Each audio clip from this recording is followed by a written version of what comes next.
तो हम यहाँ शुरू कर रहे हैं कोऑर्डिनेशन, जो लास्ट चैप्टर है हमारी सीरीज का, PYQ सीरीज का। और स्टार्टिंग विद 2008, पहला question, what is ligand, give example of bidentate ligand. तो लिगेंड क्या होता है, लिखो।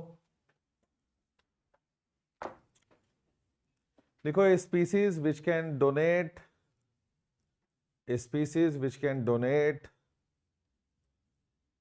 at least one lone pair, a species which can donate at least one lone pair with metal, at least one lone pair with metal is called ligand. One lone pair with metal is called ligand. फिर उसने बोला give example of bidentate ligand. जो आपको अच्छा लगे आप देकर आ सकते हो। मैं एग्जांपल दे रहा हूं ऑक्सलेट का। लिखो फॉर एग्जांपल ऑक्सलेट। डायग्राम बना के आ सको तो बहुत ही अच्छा है, नहीं आता तो चुप रहो। यही CBSE बोर्ड की नीति होती है। आता हो तो मसल दो, नहीं आता तो चुपचाप पतली गली से साइड। जितना अच्छे आंसर लिखकर आ सकते हो आओ। छोटी छोटी चीजें डायग्राम बनाना, इससे कोई टाइम वेस्ट नहीं होता, आंसर मजबूत बनता है। डायग्राम मांगा नहीं है तो फिर नाम मांगा था तो नाम ही काफी था। डायग्राम आता हो तो छोड़ो मत। अगला आ रहा है, explain as two complexes of nickel have different structure but they do not differ in magnetic behaviour. Structure box में लो, अपने आप को क्लियर करो।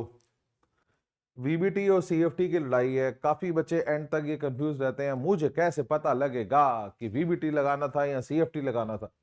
आपको VBT लगानी ही पड़ेगी जहां स्ट्रक्चर के बारे में बात आ गई, बिकॉज CFT हमें शेप देखना नहीं सिखाता। शेप का संबंध हाइब्रिडाइजेशन से, हाइब्रिडाइजेशन का संबंध VBT से। मैग्नेटिक मूवमेंट बाकी सब चीजें CFT है। इवन जब VBT लगा रहे होते हैं तो भी इलेक्ट्रॉन की पेयरिंग अनपेयरिंग वो सारी कहानी CFT की है। लेकिन अकेली CFT आपको शेप नहीं बता सकती। जहां स्ट्रक्चर के बारे में बात आ गई, शेप के बारे में बात आ गई, inner orbital complex, outer orbital complex, हमें VBT लगानी ही पड़ेगी। तो हमें दोनों में VBT लगानी है। पहला है NiCN4। थोड़े स्टेप काटूंगा बिकॉज कॉम्प्लेक्सेस बहुत सारे हैं। पहले इसमें निकल की ऑक्सीडेशन स्टेट निकालेंगे जो कि +2 आ जाएगी। निकल +2 होता है 3D8। साइनाइड के बारे में दो बातें, स्ट्रॉन्ग लिगेंड है और मोनोडेंटेट है। क्योंकि स्ट्रॉन्ग लिगेंड है तो ये क्या करेगा, ये पेयरिंग कॉज करेगा। तो ये जो D में 8 इलेक्ट्रॉन थे ये 4 डब्बों में समा जाएंगे। तो लिगेंड कहां बैठेंगे, 3D में एक डब्बा खाली है, 4s और 4b में बैठेंगे। ये साइनाइड आ गया। तो थोड़े से स्टेप काट रहा हूं, बाकी डिटेल आप मेरे पैकेज से देखो।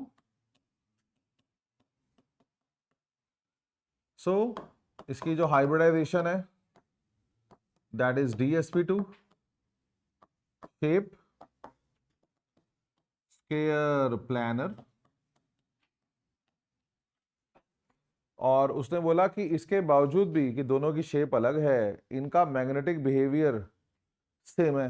मैग्नेटिक बिहेवियर का मतलब आप बताओ, ये पैरामैग्नेटिक है या डायामैग्नेटिक है। तो ये डायामैग्नेटिक है क्योंकि इसमें कोई अनपेड इलेक्ट्रॉन नहीं है।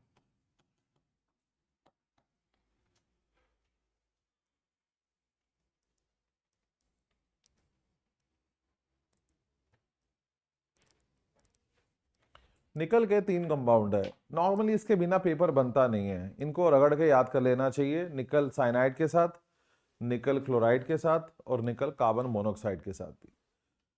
ये सबसे फेमस केसेस हैं, चाहे JEE नीट की बात करें, CUET की बात करें, बोर्ड की बात करें। ये 3 निकल के केसेस प्रीमियम केसेस हैं।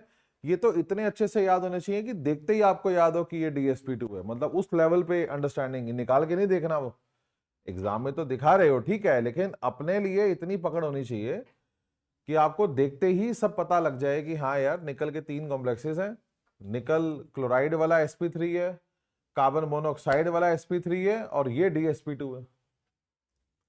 स्ट्रक्चर की बात छेड़ी है। देखो ये है इनसिक्योरिटी मेरी। जब मैं एज ए स्टूडेंट सोचो मैं यार स्ट्रक्चर ही बनाया हो ना, जहां मन में मेरे खटका लगे बना दो, क्योंकि स्ट्रक्चर की बात कर रहे हो तो बना दो। मन में कुछ छूटना नहीं चाहिए कि ये मैं करके आ सकता था। आपके सामने 10 सेकंड से कम लगता है बनाने में स्ट्रक्चर। सिर्फ मन में खटके बजने चाहिए कि हाँ यार मुझे ये स्ट्रक्चर बनाने चाहिए, स्ट्रक्चर के बारे में कह रहा है बना ही देता हूं। मुकाबला है इसका NiCO4 से।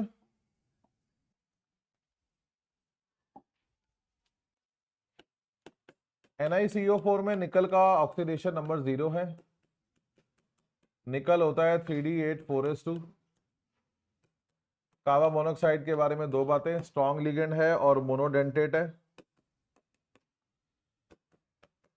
यहां पे कुछ एक्सेप्शनल चीज होती है जो नॉर्मली देखने को नहीं मिलती। एक ही केस है आपके सिलेबस में ऐसा, क्या हुआ था, स्ट्रॉन्ग लिगेंड ना सिर्फ पेयरिंग करा देता है बल्कि 4s के इलेक्ट्रॉन को भी धक्का मार के 3D में ले आता है, जिससे इसका 3D पूरा भर जाता है और अब कोई जगह नहीं है यहाँ पे लिगेंड बैठ सके। आने वाले लिगेंड बाहर बैठते हैं।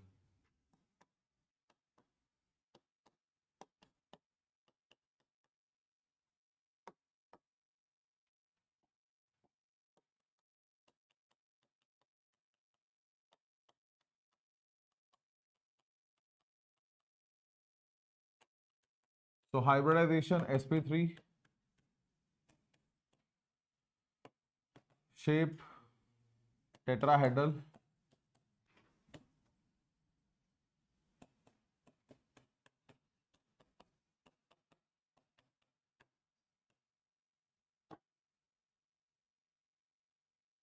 मैग्नेटिक करेक्टर डायामैग्नेटिक, क्योंकि इसके पास भी कोई अनपे इलेक्ट्रॉन नहीं है।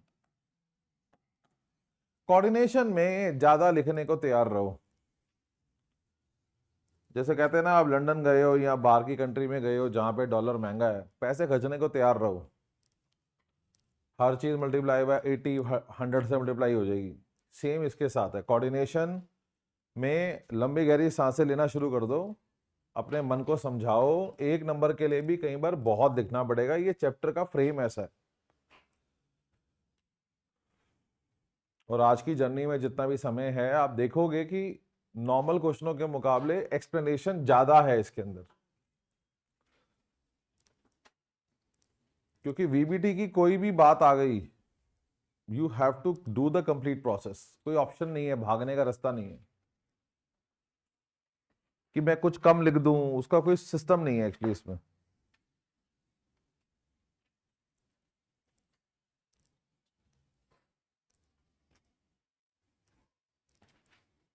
अगला क्वेश्चन भी मैं हमेशा कहता हूं रोल मॉडल केस है, कि देखो आधे आधे नंबर पे सवाल पूछ रहे हैं,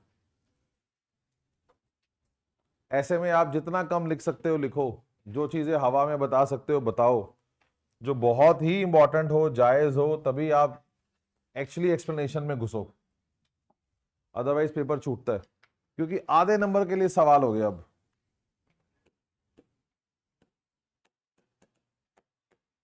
दो इथाइलिन डाइअमीन है, दो क्लोराइड है, पहला ऑक्सीडेशन स्टेट ऑफ आयरन, कोई दिक्कत नहीं है निकालने में आधे नंबर के लिए, क्या प्रॉब्लम। इथाइलिन डाइअमीन न्यूट्रल है, क्लोराइड का चार्ज माइनस है, निकाल लेंगे।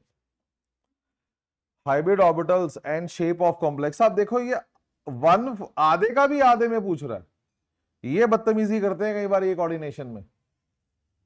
आप देखो 1/4 इसकी लड़ाई लड़ रहे हैं अब हम। बिल्कुल भी आप इसमें हाइब्रिडाइजेशन निकाल के मत दिखाओ। आप हवा में सोच सको तो अच्छा है, आपसे गलती होती है तो फिर आप देखो। इथाइलिन डाइअमीन स्ट्रॉन्ग लिगेंड है, सोचो क्या करा कॉज करेगा, पेयरिंग। इसमें आयरन की स्टेट क्या है, +3, 3D5, पेयरिंग हो गई तो कितने डब्बे खाली हो गए, 3D5 में अगर पेयरिंग करा लोगे तो कितने डब्बे खाली हो गए, 2 डब्बे खाली हो गए। तो what is hybridization, D2sp3 and what is the shape, shape तो दिख ही रही है। अगर 6 बॉन्ड बनाने हैं, क्योंकि ये 2 EN will make 4 bond, this will make 2 bond, 4 और 2 6, तो शेप क्या आएगी, ऑक्टाहेड्रल। फिर भी अगर आपको नर्वसनेस हो रही है तो आप पूरी वीबीटी लगाओ बैठ के फिर, हालांकि वो सुसाइडल है जी। This question is meant to be solve like this, क्योंकि 1/4 नंबर का हाइब्रिडाइजेशन है। यू आर इनसिक्योर, आप खाली पेज पे बैठ के कुछ रफ डायग्राम बना लो। जो ध्यान वाली बात थी वो ये थी, ये फेरिक है 3d5 का मतलब 3d5 5 इलेक्ट्रॉन डी में, ईएन स्ट्रॉन्ग लिगेंड है, पेयरिंग कॉज करेगा, 5 इलेक्ट्रॉन 3 डब्बों में समा जाएंगे, 2 डब्बे खाली हो जाएंगे। मुझे यहां से दिख रहा है कि 6 बॉन्ड बनाने हैं, शेप तो ऑक्टाहेड्रल आनी थी, बात ये था ये sp3d2 है या d2sp3 है। Next, magnetic behaviour of the complex. तो जब मैं इसकी पेयरिंग करा दूंगा 3d5 की तो एक अनपेड बच जाएगा। 3d5 की पेयरिंग करा दूंगा तो एक अनपेड बच जाएगा।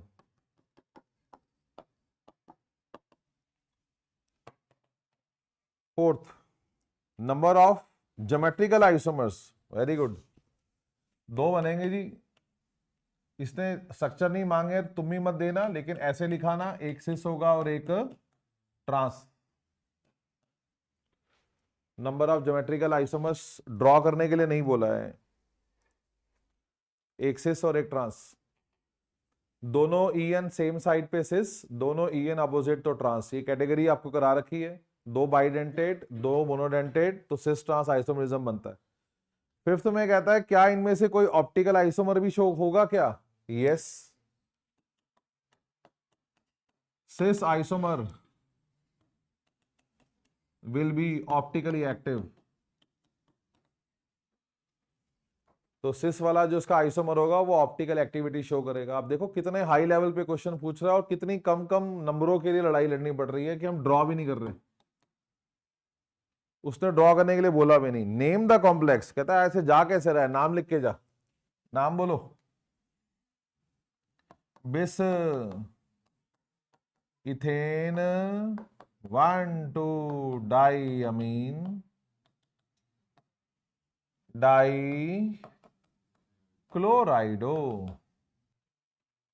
केटायनिक कॉम्प्लेक्स है, आयरन थर्ड गैप देकर क्लोराइड।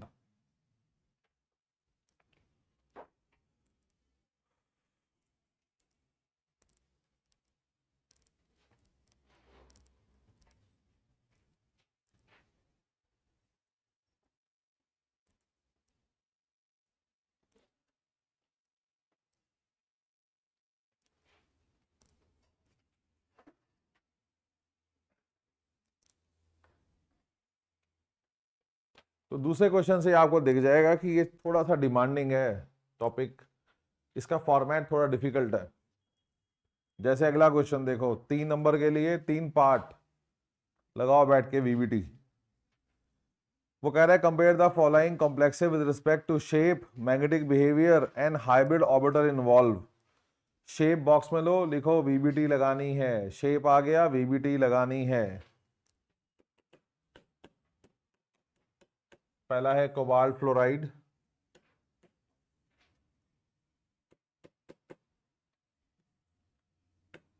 कोबाल्ट इसमें +2 है, कोबाल्ट +2 3d7 होता है। फ्लोराइड के बारे में 2 बातें, वीक लिगेंड है और मोनोडेंटेट है, इसका मतलब पेयरिंग कॉज नहीं करेगा, पेयरिंग कॉज नहीं करेगा तो फिर लिगेंड जो आ रहे हैं वो बाहर बैठेंगे। 4 आ रहे हैं फ्लोराइड।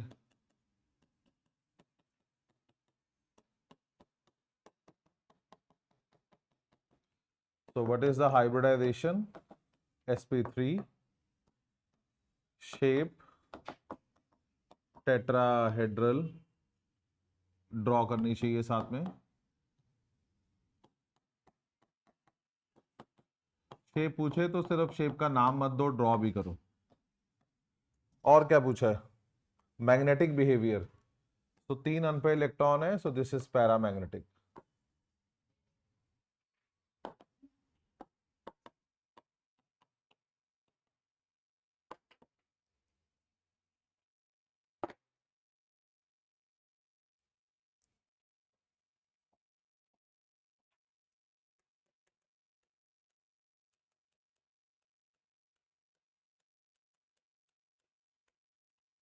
अगला है क्रोमियम वाटर ऑक्सलेट। पहला काम होगा, क्रोमियम का ऑक्सीडेशन नंबर निकालोगे, +3 आएगा। क्रोमियम +3 3d3 है। ये स्टेप्स मैं काट रहा हूँ, ऑक्सीडेशन नंबर निकाल के दिखाना, कॉन्फ़िगरेशन लिखना वो तुम अपने आप करोगे। बोर्ड में तो पूरा ही करके आओगे जैसे फॉर्मेट सिखाए हैं। ऑक्सलेट स्ट्रॉन्ग लिगेंड है और बाइडेंटेट है।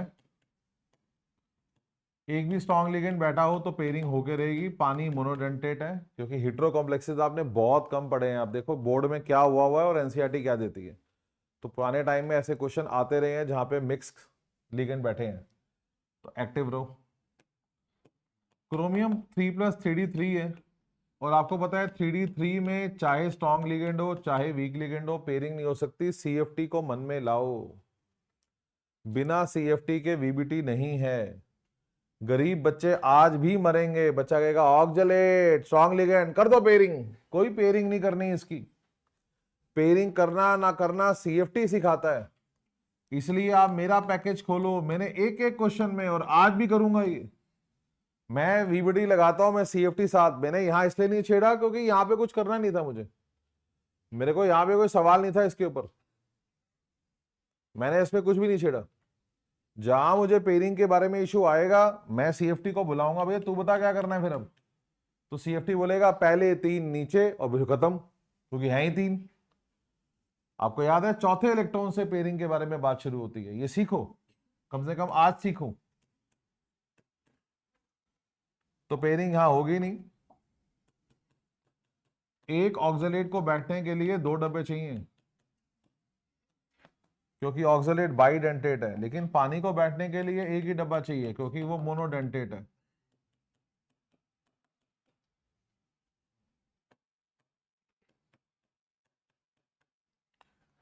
कौन कौन से ऑर्बिटल यूज हुए बिठाने के लिए? 2d, 1s, 3p। शेप आ गई ऑक्टाहेड्रल, और कॉम्प्लेक्स है पैरामैग्नेटिक, 3 अनपेड। ऑक्टाहेड्रल है तो हम शेप बना लेंगे। आपको पता है ऑक्सलेट को छोटे में ऐसे रिप्रेजेंट करते हैं। सिस ट्रांस में से कुछ भी बना सकते हो, इसमें रेलेवेंस नहीं होती आपने क्या बनाया है। जब शेप बना रहे होते हैं तो सिस ट्रांस से कोई मतलब नहीं होता, जो आपके मन में आ जाए वैसे बना दो, कोई लड़ाई नहीं है।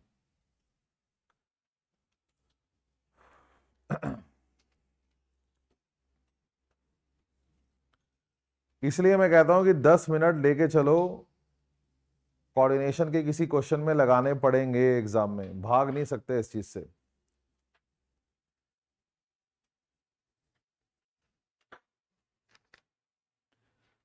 NiCO4 क्वेश्चन नंबर 1 है, वो हमने कर लिया है, वहां मैंने सारा करा दिया है।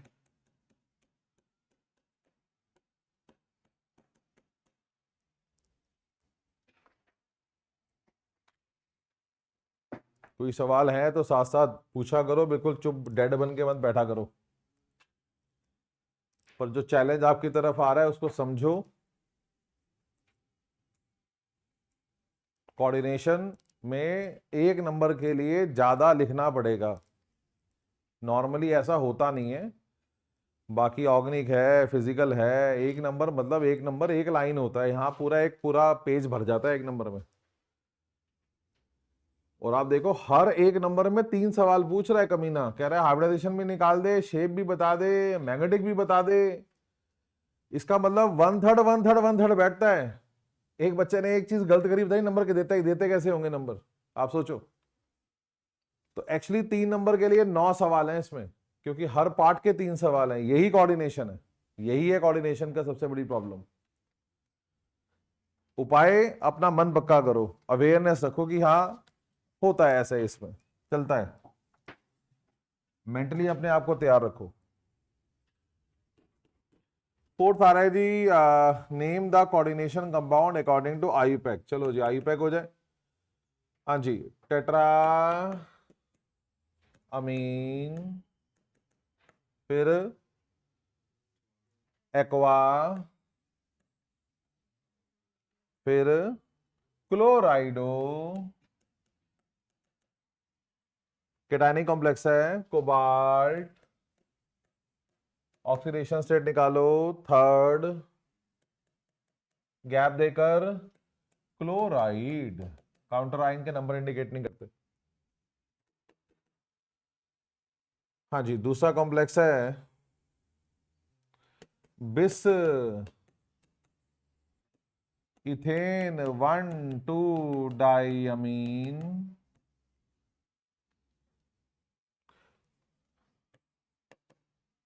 पहले आएगा डाइक्लोराइडो, डाइक्लोराइडो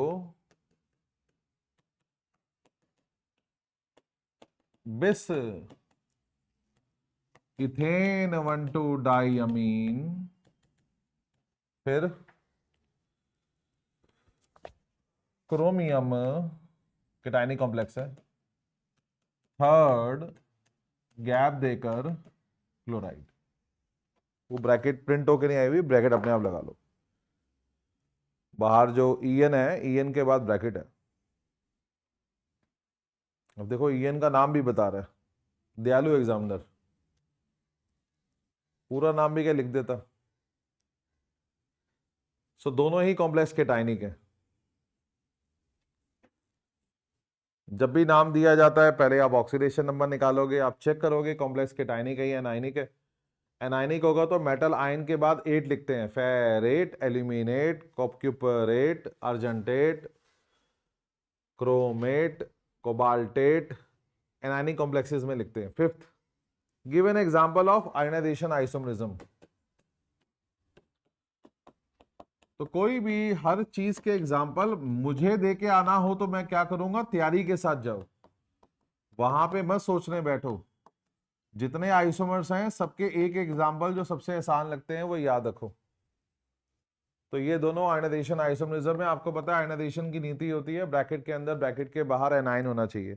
give an example of coordination isomerism. याद है कोऑर्डिनेशन आइसोमरिज्म कहां होते हैं, जहां पे दो ब्रैकेट होती है।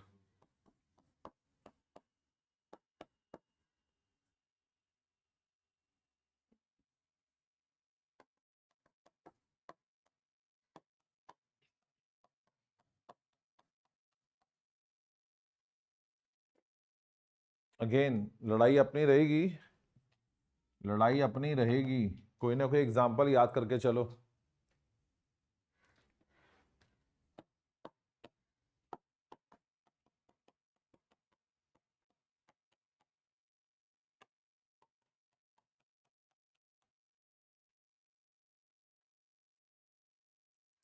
ऐसे ही आप डायग्राम बना के नहीं आ पाओगे, सोचना पड़ता है मेटल की ऑक्सीडेशन स्टेट क्या बैठ रही है। सो ये देखने में कितना भी आसान लगे, बहुत मुश्किल, अपने आप से एग्जाम्पल देने मुश्किल है। उपाय एक एक एग्जाम्पल सबका एक पेज पे अपने पास लिख के तैयारी रखो, आयनाइजेशन का, हाइड्रेट का, लिंकेज का, ऑप्टिकल के अंदर, ज्योमेट्रिकल के अंदर तैयारी रखो। अगला क्वेश्चन आ रहा है जी, नाम लिखो, स्टीरियोकेमिस्ट्री बॉक्स में लो, लिखो शेप, शेप, मैग्नेटिक मोमेंट, फिर से वही 3 सवाल।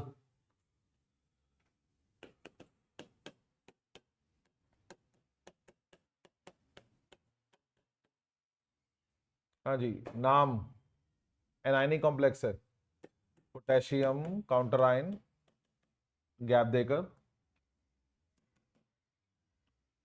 Tetra साइनाइडो निकलेट second.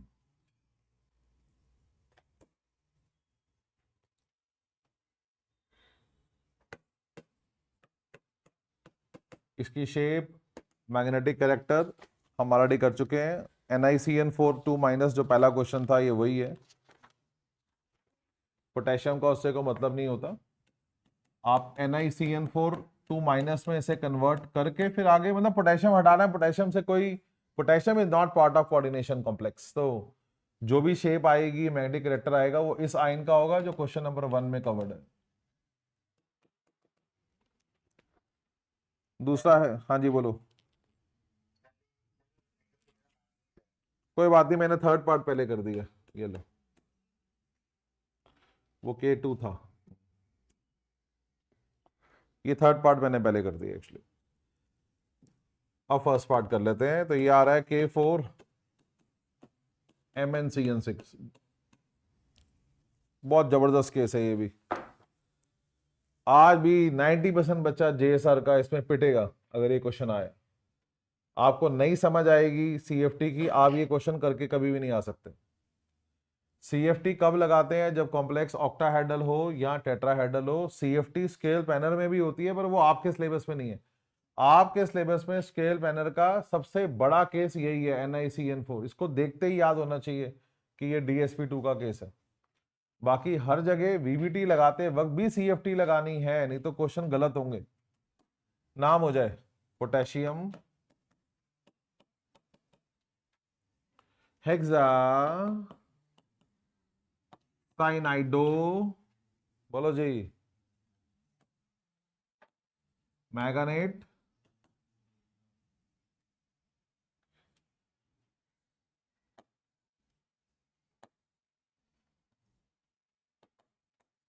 Manganate oxidation state बैठेगी सेकंड।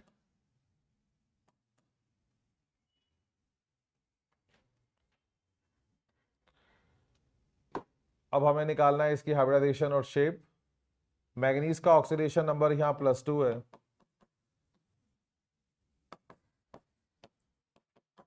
Mn2+3D5 होता है। साइनाइड के बारे में दो बातें हैं, स्ट्रॉन्ग लिगेंड है और मोनोडेंटेट है।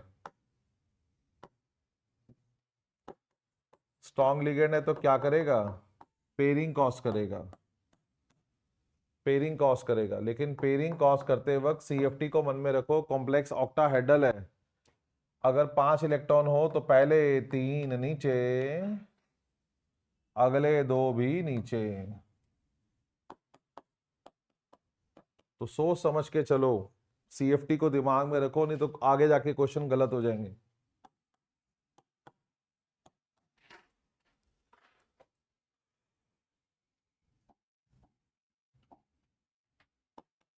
अब साइनाइड आएंगे 6।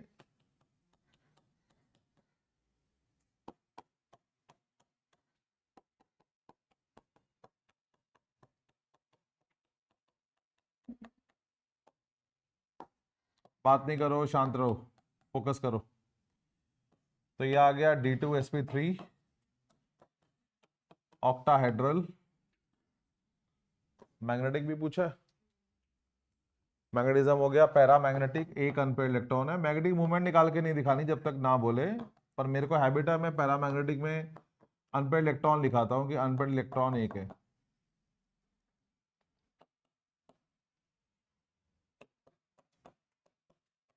शेप वगैरह का बाहर जो पोटेशियम लगा है उससे कोई संबंध नहीं है।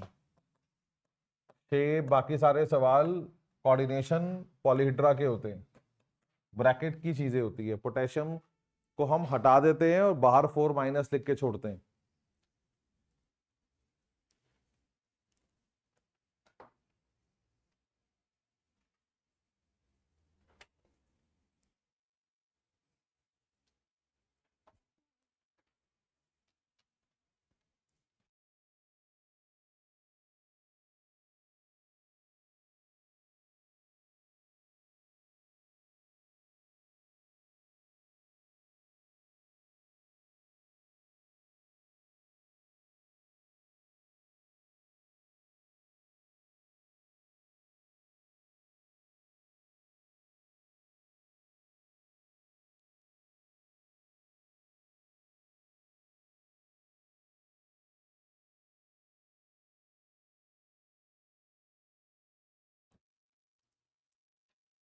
ये करेक्शन करो।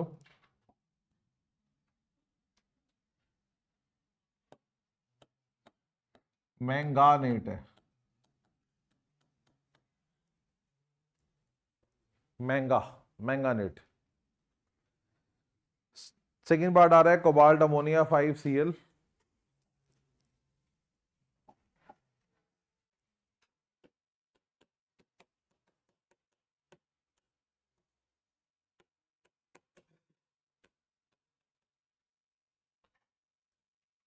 हाँ जी, नाम हो जाए। इसका नाम है पेंटा अमीन क्लोराइडो कैटायनिक कॉम्प्लेक्स है, कोबाल्ट स्टेट थर्ड है, गैप देकर क्लोराइड।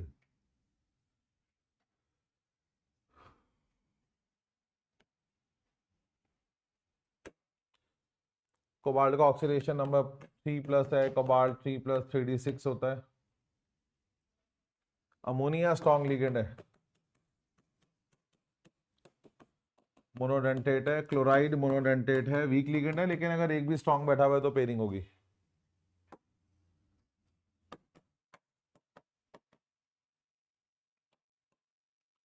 तो 6 इलेक्ट्रॉन है, इनकी पेयरिंग हो रही है।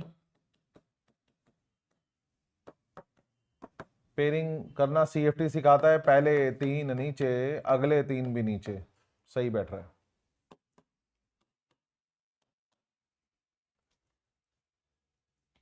इतना मेरे लिखने के बाद भी समझ में नहीं आया तो फिर कभी समझ में नहीं आएगा, संभव ही नहीं है एक्चुअली। क्योंकि यो ना, मैं एक केस में ऐसा कर रहा हूं, मैं तो हर केस में आपको सिखा रहा हूं, सोचने का तरीका तो एक है। अगर कॉम्प्लेक्स के पैनर नहीं है तो CFT लगानी लगानी है आपको, CFT ही सिखाएगी पेयरिंग, VBT पेयरिंग नहीं सिखाती। आपको लग रहा है VBT लगा रहे हैं, लेकिन पेयरिंग वाला हिस्सा CFT का है।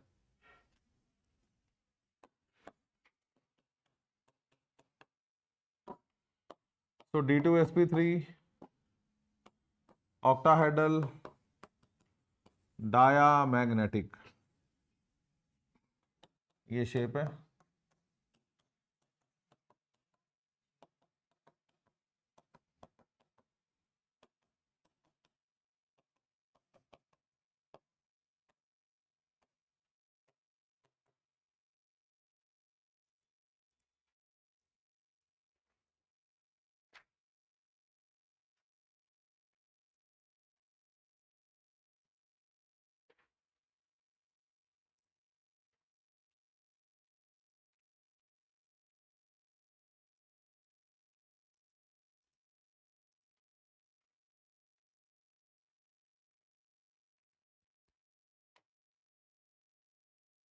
क्वेश्चन नंबर 8 रिपीट हो रहा है, क्वेश्चन नंबर 2 ही है वो, बहुत जल्दी रिपीट कर दिया इन्होंने।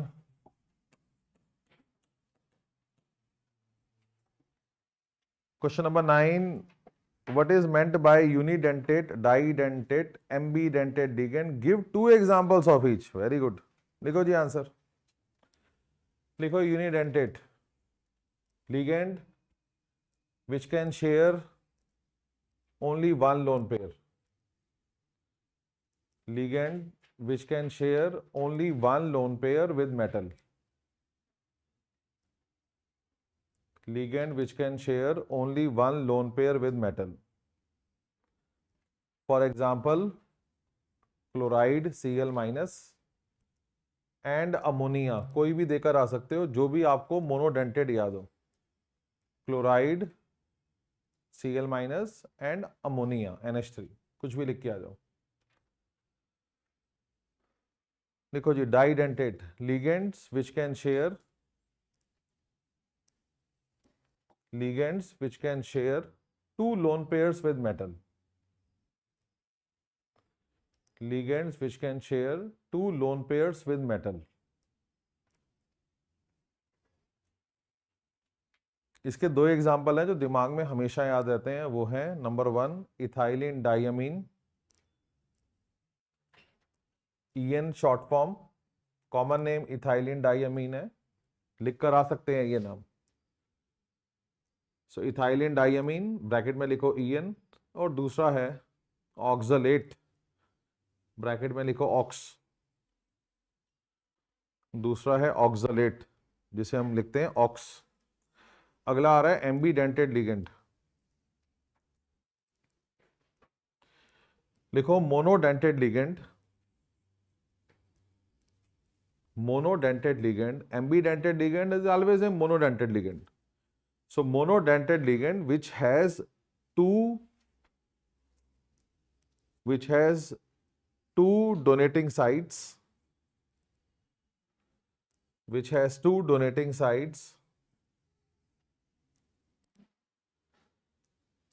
but only one is used in forming complex. but only one is used in forming complex. आप ऐसे भी लिख सकते हो जिनके पास दो लोन पेयर होते हैं लेकिन वो अपना कोई एक ही लोन पेयर शेयर करते हैं विद मेटल,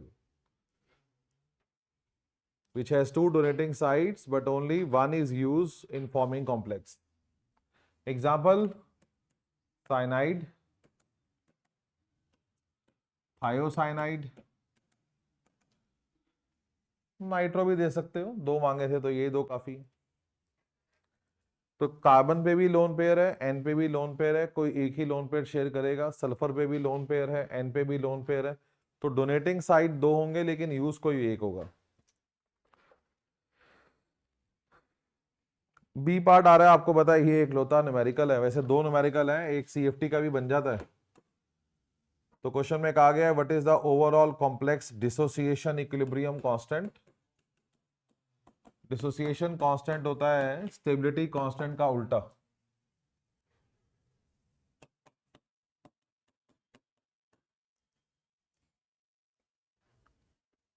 डिसोसिएशन कांस्टेंट होता है स्टेबिलिटी कांस्टेंट का उल्टा। इसको सॉल्व कर लेना, जो आंसर आएगा वो लिख लेना। नेक्स्ट,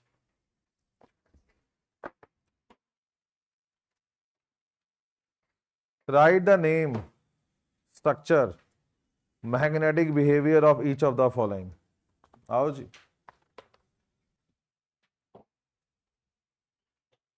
सो ये पेशेंस डेवलप करने वाली सीरीज है कि आपको समझ में आ जाए कि यही चैलेंज है। हाँ जी, बोलो, नाम बोलो। डाई अमीन क्लोराइडो NO2 nitrito N cationic complex है, प्लेटिनम ऑक्सीडेशन स्टेट है इसकी +2 सेकेंड।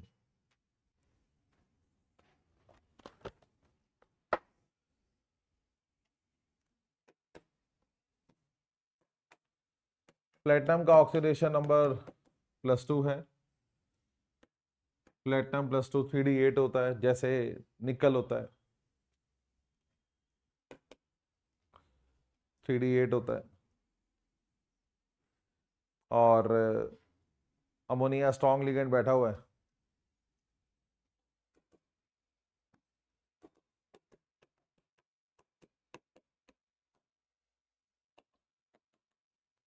क्लोराइड मोनोडेंटेट है।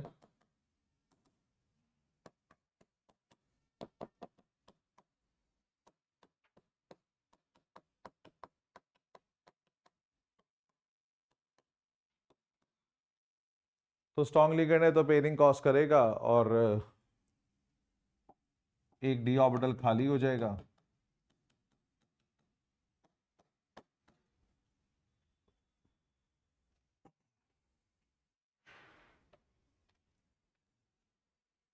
दो अमोनिया है, एक क्लोराइड है और एक नाइट्राइट है।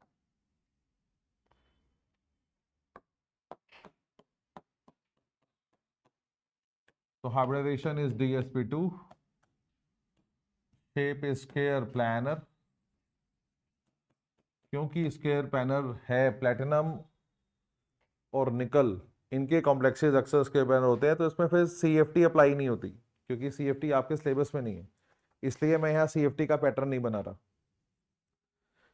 देन वी हैव पूछा है हमसे स्ट्रक्चर हो गया जी और मैग्नेटिक बिहेवियर। तो कोई भी अनपे इलेक्ट्रॉन नहीं है तो ये डाया मैग्नेटिक है।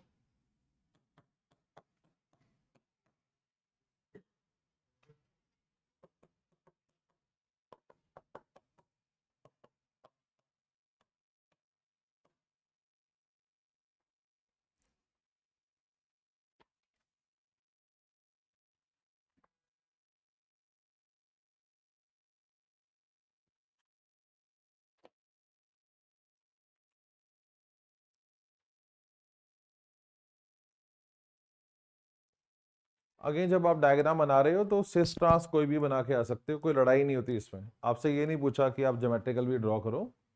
जब शेप बनाई जाती है तो स्वाभाविक बनाई जाती है, जो बन जाए वो बढ़िया। पर शेप बनानी है।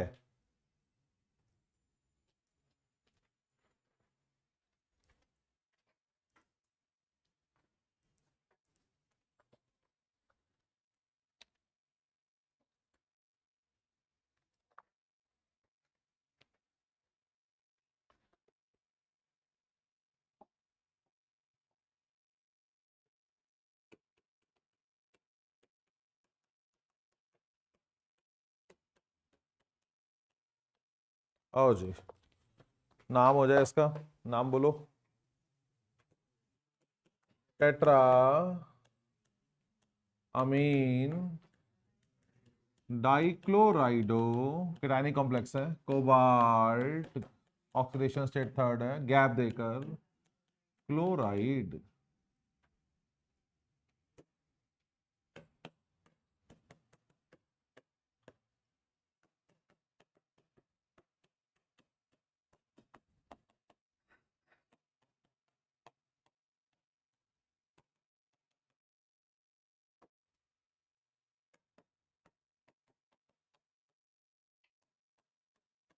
क्योंकि दिख रहा है कॉम्प्लेक्स ऑक्टाहेड्रल है, 6 लिगेंड बैठे हैं, तो CFT लगानी पड़ेगी आपको। और हमारे पास 6 इलेक्ट्रॉन है, पहले 3 नीचे, स्ट्रॉन्ग लिगेंड है तो पेयरिंग कॉज करेगा, अगले 3 भी नीचे।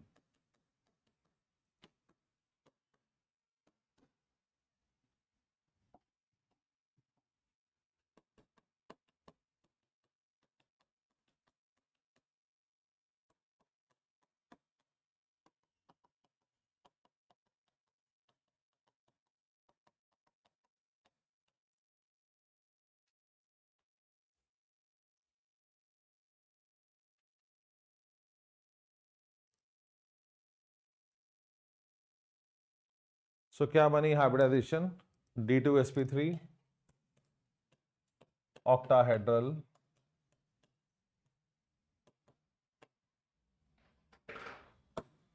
और डायामैग्नेटिक।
थर्ड है NiCO4, जो क्वेश्चन नंबर 1 में हमने कवर कर लिया है। नेक्स्ट है, give the formula of each of the following coordination entity. फॉर्मूले बनाने हैं। पहला है कोबाल्ट 3+ है, एक क्लोराइड के साथ लगा है, कोबाल्ट है, एक क्लोराइड के साथ लगा है, एक अमोनिया के साथ लगा है, और 2 बाइडेंटेट EN के साथ लगा है।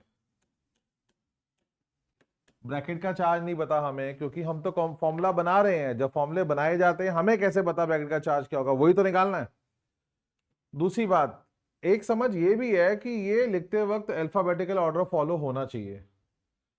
तो इसको कायदे से, अमोनिया का नाम A से शुरू होता है, अमोनिया पहले आएगा, फिर क्लोराइड आएगा, इस पे देखना चाहिए आपको थोड़ा सा, और ई बाद में आता है तो इथाइलिन डाइमीन बाद में आ जाएगा। हाँ जी, कोबाल्ट का चार्ज उसने कहा है +3 है, अमोनिया तो 0 होता ही है, क्लोराइड -1 है, EN 0 होता है। जैसे ही आप फॉर्मूले बनाते थे आगे आपको नाम दिए होते थे, यहां नाम नहीं है।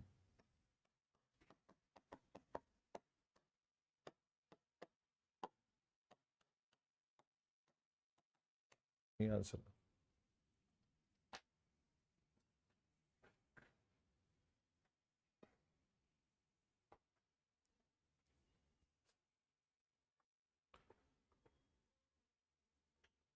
नीचे कुछ और भी कह रहा है जी नाम भी लिख देना और मैग्नेटिक बिहेवियर बताना मत भूलना इनका। नाम हो जाए जी, नाम है अमीन क्लोराइडो बिस इथेन 1,2 डाई अमीन cobalt 3rd ion.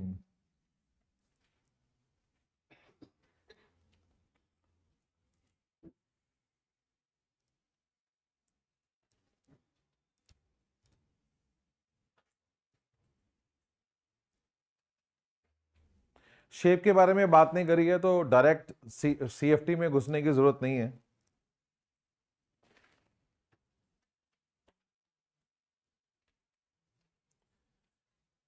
Magnetic character बताता है CFT बशर्ते कॉम्प्लेक्स के पैनल ना हो, क्योंकि यहाँ पे आपको दिख रहा है कोऑर्डिनेशन नंबर 6 है, 2 EN है, 4 बॉन्ड, 4 और 2 6, शेप क्या आएगी ऑक्टाहेड्रल। ऑक्टाहेड्रल तो हम CFT लगाएंगे इसके अंदर, मैग्नेटिक कैरेक्टर के लिए CFT लगानी है आपको।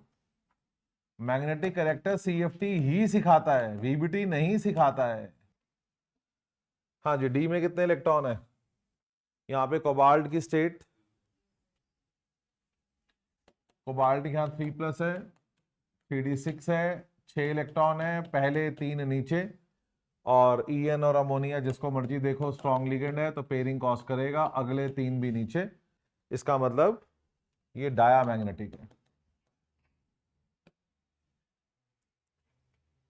ये लड़ाई आसान नहीं होने वाली, you need to have lot of patience understanding, इसीलिए कोऑर्डिनेशन आगे रिवीजन में भी दुखी करता है। कोऑर्डिनेशन में थोड़ी डेप्थ चाहिए पढ़ने में, ये CFT VBT की लड़ाई बहुत बड़ी लड़ाई है। तो कोऑर्डिनेशन नंबर हवा में निकालो, देखो ये कॉम्प्लेक्स ऑक्टाहेड्रल है, ऑक्टाहेड्रल है, CFT लगाओ, T2G नीचे, EG ऊपर, D में 6 इलेक्ट्रॉन है, कोबाल्ट +2 था +3 है, कोबाल्ट, हाँ कोबाल्ट तो +3 है, ठीक है। नेक्स्ट आ रहा है, निकल ion is bound with 2 water molecule and 2 oxalate ion. तो निकल के साथ 2 पानी है और 2 ऑक्सलेट है, ब्रैकेट का चार्ज x मान लिया, निकल का चार्ज +2 है,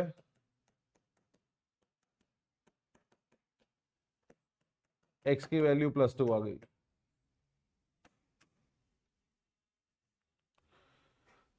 नाम हो जाए,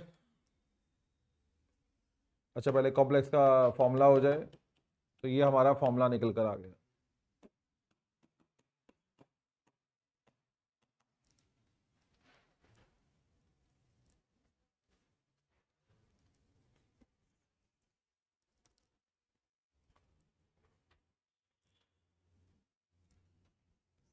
हाँ जी,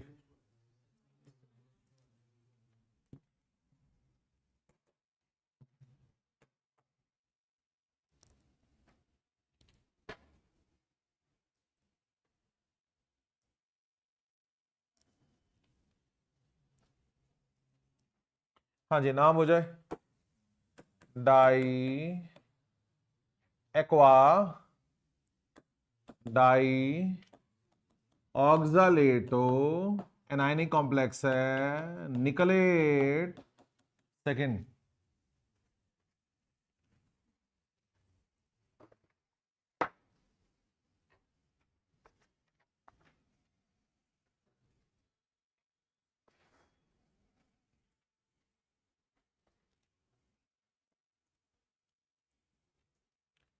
हाँ जी, ऑक्टाहेड्रल है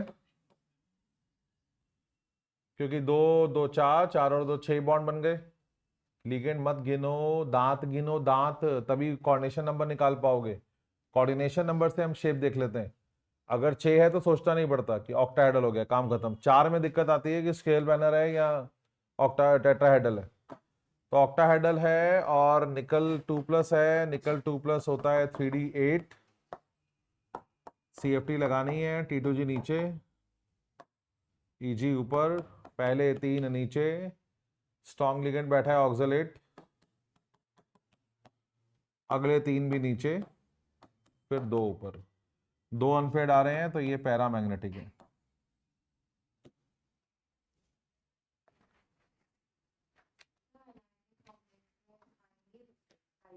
हाँ लिखेंगे जी, बिल्कुल लिखेंगे। केटाइन हो या एनाइन हो, आखिरी में गैप देकर आइन लिखना है।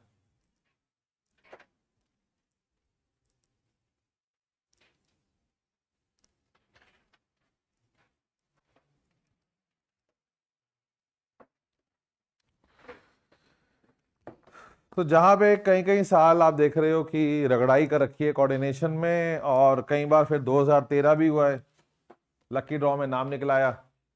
3 नंबर का क्वेश्चन, 3 आईयूपैक नेम, घर जाओ। देखो पूरा चैप्टर खत्म, ना CFT ना VBT ना कुछ और, सीधा नाम लिखो और जाओ। नाम बोलो। ट्राई अमीन ट्राई क्लोराइडो, न्यूट्रल कॉम्प्लेक्स है। क्रोमियम, क्रोमियम का चार्ज निकाल लो, थर्ड आएगा। पोटेशियम, एनायनिक कॉम्प्लेक्स है, गैप देकर। हेक्सा साइनाइडो, आयरन का बन गया फेरेट, थर्ड।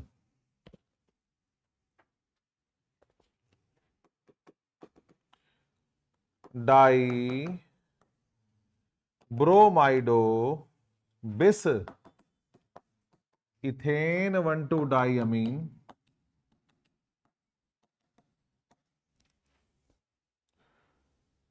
केटायनिक कॉम्प्लेक्स है, कोबाल्ट, थर्ड आयन।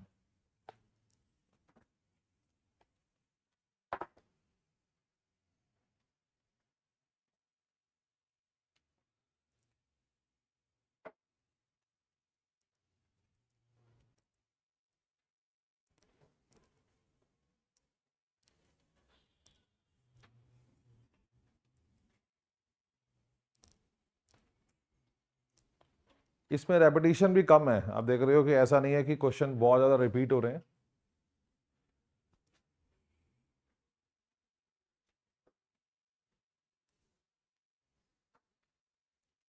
पर आप देख रहे हो आईपैक नेम सिंपल आ रहे हैं, कोई ऐसा अब तक कोई ऐसा out of the box IUPAC name नहीं पूछा हुआ। ये सब विद इन एनसीईआरटी चल रहा है। नेक्स्ट 13 में आपको एक कॉम्प्लेक्स दिया हुआ है।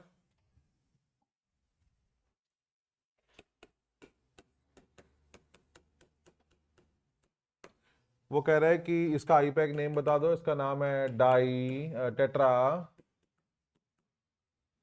क्लोराइडो, एनायनिक कॉम्प्लेक्स है, निकलेट, सेकेंड आयन।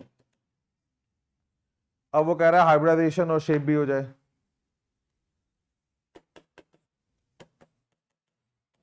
तो यहां निकल 2+ है, 3D8 है, क्लोराइड वीक लिगेंड है, मोनोडेंटेट है,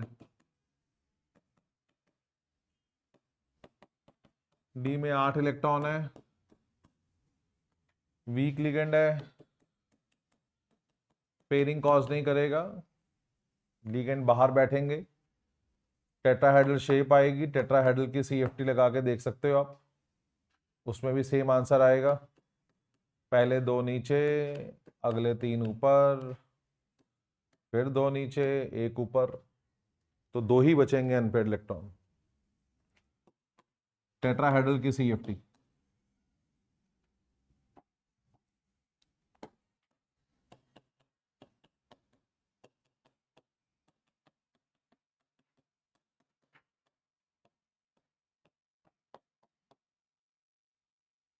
तो हाइब्रिडाइजेशन आ रही है इसकी sp3।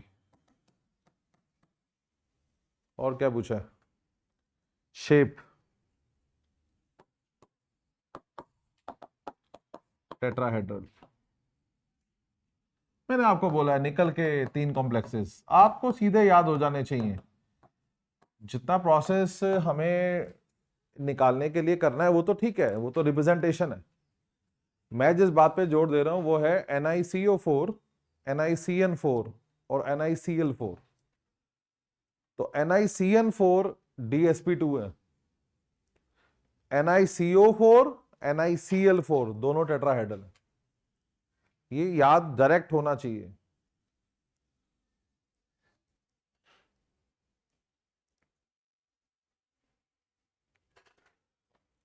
आपको पता है यहाँ Eg नीचे आता है, T2G ऊपर आता है, और यहाँ G लगाते भी नहीं है तो E और T आता है।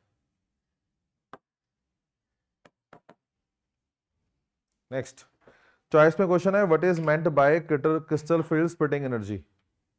लिखो देखो under the influence of ligand electric field, under the influence of ligand electric field,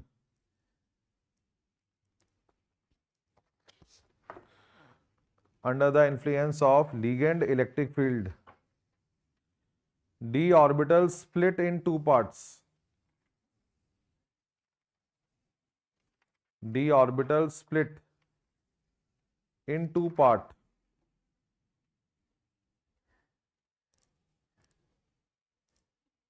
difference in the energies of these two parts, difference in the energies of these two parts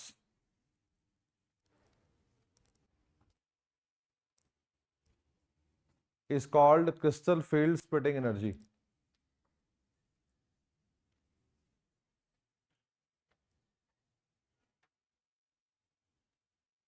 Difference in the energies of these two part is called crystal field splitting energy.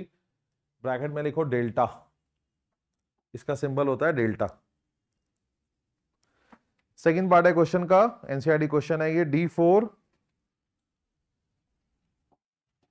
D में 4 electron है, आपको बंटवारा करना है क्योंकि octahedral है तो T2G नीचे Eg ऊपर।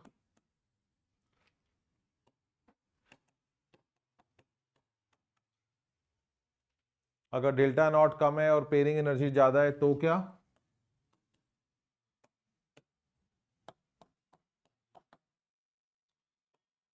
और अगर डेल्टा नॉट ज्यादा है और पेयरिंग एनर्जी कम है तो क्या?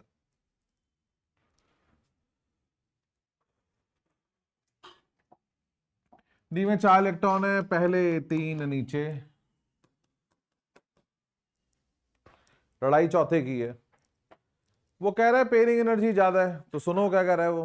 पेयरिंग एनर्जी ज्यादा है, पेयरिंग कराना मुश्किल है, मत करा, ऊपर ले जा। वो कह रहा है पेयरिंग एनर्जी कम है तो पेयरिंग करा दो, ज्यादा सोचने का कुछ काम ही नहीं है। पेयरिंग एनर्जी ज्यादा है, पेयरिंग मत कराओ, पेयरिंग एनर्जी कम है, पेयरिंग करा दो। बंटवारे हो गए जी। T2G3 Eg1 ये आपसे पूछा हुआ है, T2G4 Eg0।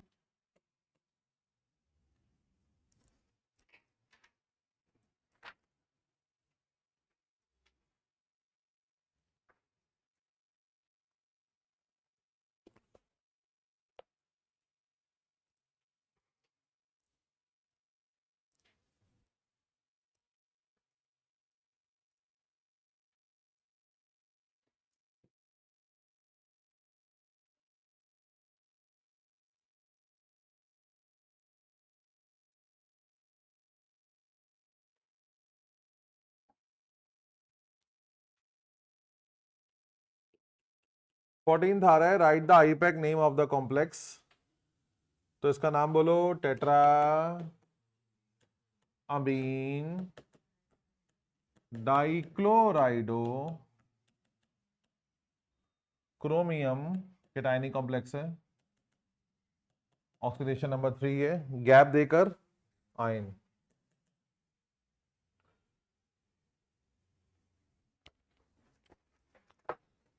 बी पार्ट है what type of isomerism does it exhibit. हम सारे चेक करेंगे जी। बताओ लिंकेज क्यों नहीं दिखा सकता? क्योंकि एम्बीडेंटेड लिगेंड नहीं है, चेक करो। आयनाइजेशन नहीं दिखा सकता, ब्रैकेट के बाहर कोई आयन नहीं है। हाइड्रेट नहीं दिखा सकता, पानी नहीं है। कोऑर्डिनेशन नहीं दिखा सकता, दो ब्रैकेट नहीं है। नेक्स्ट आ जाओ ज्योमेट्रिकल पे। It's a case of geometrical. ये क्या शो करने वाला है? Geometrical isomerism. A four B two, A four B to.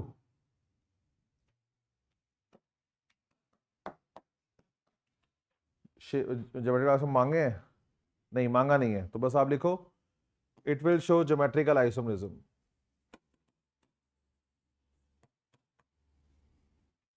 It will show geometrical isomerism. उसने ड्रॉ करने के लिए नहीं बोले आपको आइसोमर्स। तो दो लिगेंड एक जैसे हैं, चार एक जैसे हैं, दो एक जैसे तो सिस, दोनों आमने सामने आ गए तो trans. 15th, which one is more stable complex and why? तो टिक करो। C U E N, E N thrice, तीन नीचे था, गलती से ऊपर प्रिंट हुआ हुआ है। तो इथाइलिन डायमीन वाला कॉम्प्लेक्स ज्यादा स्टेबल है। आपको बताया इसके पीछे क्या कारण है? इसके पीछे कारण है किलेट इफेक्ट। लिखो, लिखो E N is a chelating ligand. एक ही नीति है स्टेबिलिटी में, अगर कोई किलेटिंग लिगेंड बैठा हुआ है वही वाला कॉम्प्लेक्स स्टेबल है। EN is a chelating ligand. सभी लिगेंड जो दो से ज्यादा बॉन्ड बना सकते हैं, bidentate, tridentate, tetra, penta, hexa, इन सबको एक कैटेगरी में बोलते हैं chelating ligand. So EN is a chelating ligand. This complex is extra stable due to chelate effect. This complex is extra stable due to chelate effect. This complex is extra stable due to chelate effect. Extra stable due to chelate effect.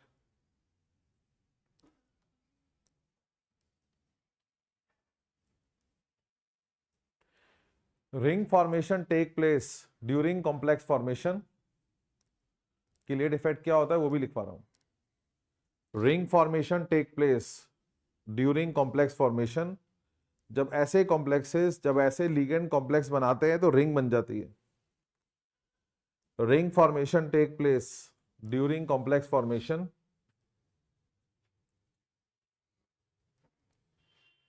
During which energy is lost. इस दौरान heat loss होती है। During which energy is lost, which increase stability, जिससे stability बढ़ती है।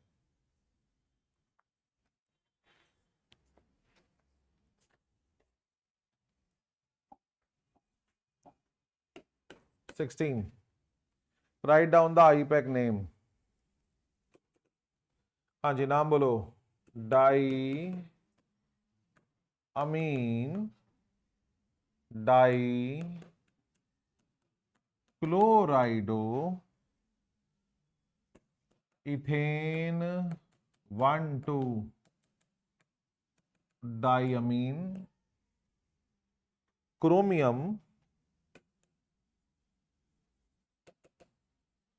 Third gap देकर chloride. Cationic complex है, oxidation number 3 है। दूसरा है right the formula of the complex. 5 ammonia है, एक नाइट्रो ओ है, सेंट्रल मेटल कोबाल्ट है, 5 अमोनिया है, एक NO2 है, ब्रैकेट का चार्ज x मान लेंगे, कोबाल्ट का चार्ज +3, अमोनिया 0, नाइट्रो -1, x की वैल्यू आ गई +2। नाइट्राइटो O है तो ONO आ गया।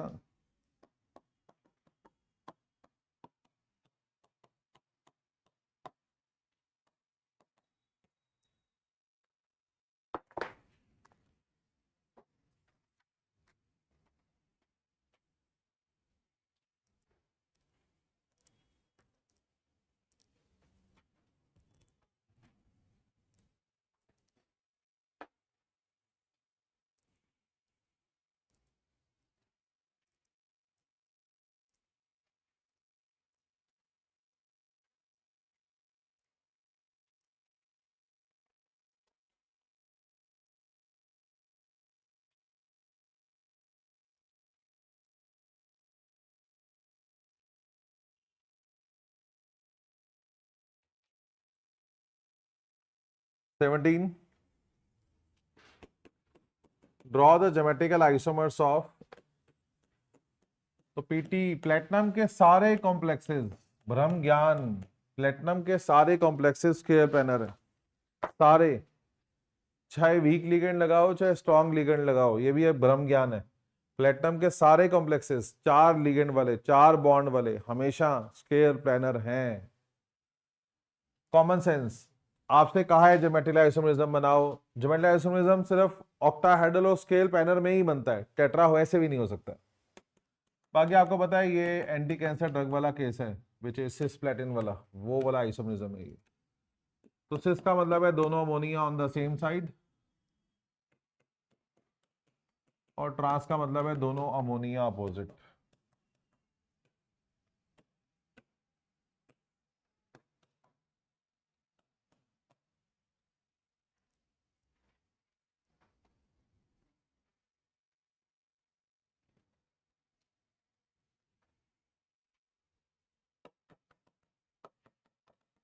सेकेंड थर्ड यहाँ रिपीट हो रहे हैं, question number 13 and question number 10।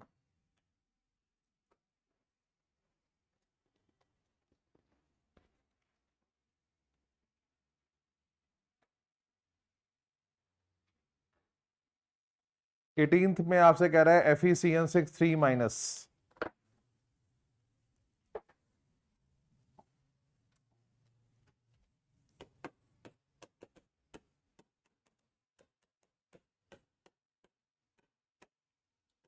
Iron की ऑक्सीडेशन स्टेट यहाँ +3 है, 3D5 है।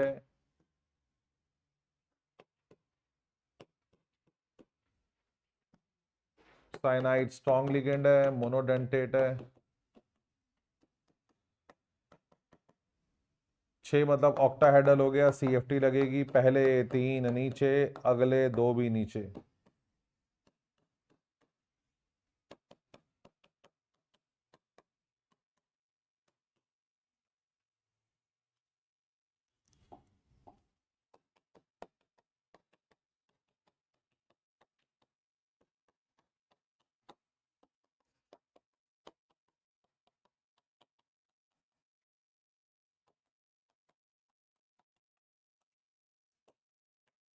तो D2sp3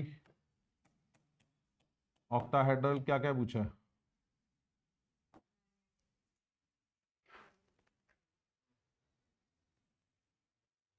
हाइब्रिडाइजेशन आ गई, और magnetic behaviour, spin nature, shape नहीं पूछी।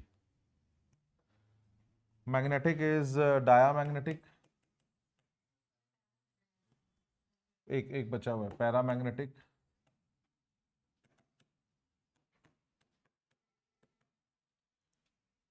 और लास्ट पार्ट पूछा हुआ है spin nature of the complex.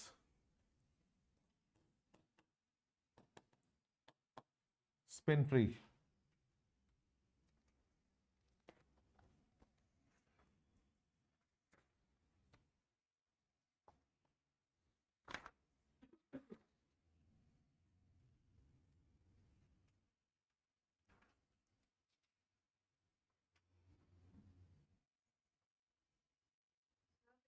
High spin बोल देते हैं ना इसको, क्योंकि डायामैग्नेटिक नहीं है।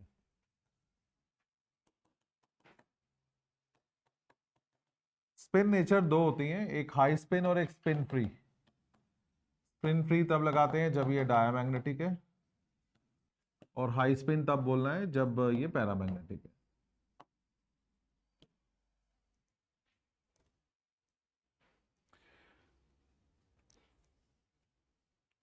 लो स्पिन भी बोल सकते हैं।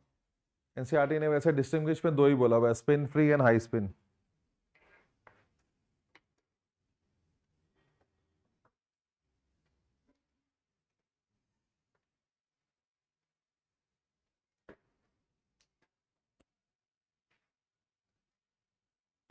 एक काम करते हैं ना, इसमें स्लाइट लो स्पिन लिखो आप। अन पे इलेक्ट्रॉन कम है तो लो स्पिन, ज्यादा है तो हाई स्पिन। लो स्पिन कॉम्प्लेक्स लिखो।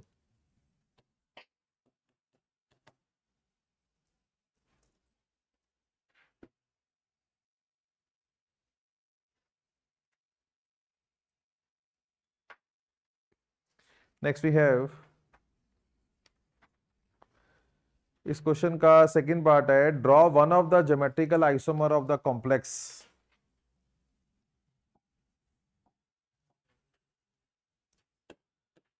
जो ऑप्टिकली एक्टिव है, तो आपको पता है सिस और ट्रांस अगर बन रहे हो, देखो यहां सिस और ट्रांस बनेंगे, हमेशा सिस वाला ऑप्टिकली एक्टिव होता है। तो आपको सिर्फ उस आइसोमर को ड्रॉ करना है जो ऑप्टिकली एक्टिव है। तो cis isomer is optically active.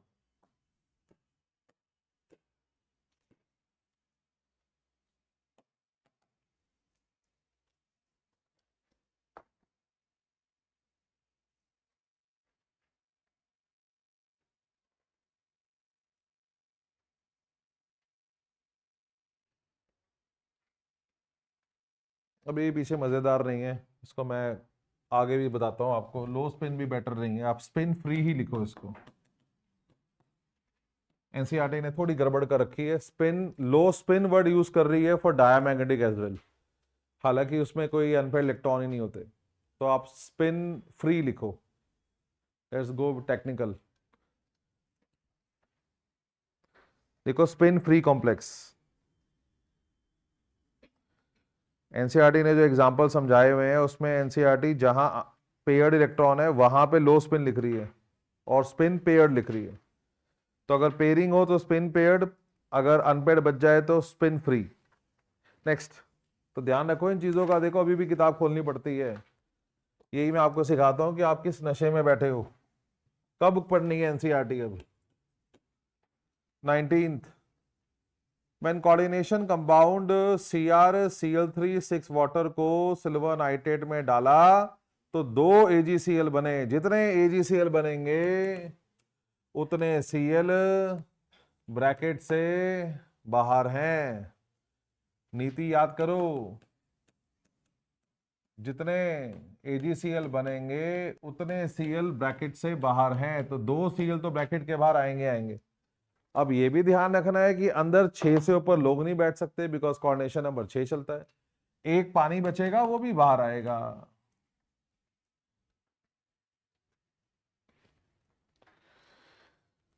Structure formula बना दिया, नाम लिखना है, नाम हो जाए पेंटा एक्वा क्लोराइडो क्रोमियम केटायनिक कॉम्प्लेक्स है। थर्ड, गैप देकर क्लोराइड मोनोहाइड्रेट। जितने पानी बाहर लगे होते हैं वो वाटर ऑफ हाइड्रेशन होते हैं, उनमें मोनोहाइड्रेट 2 पानी हो तो डाईहाइड्रेट ऐसे लिखा जाता है।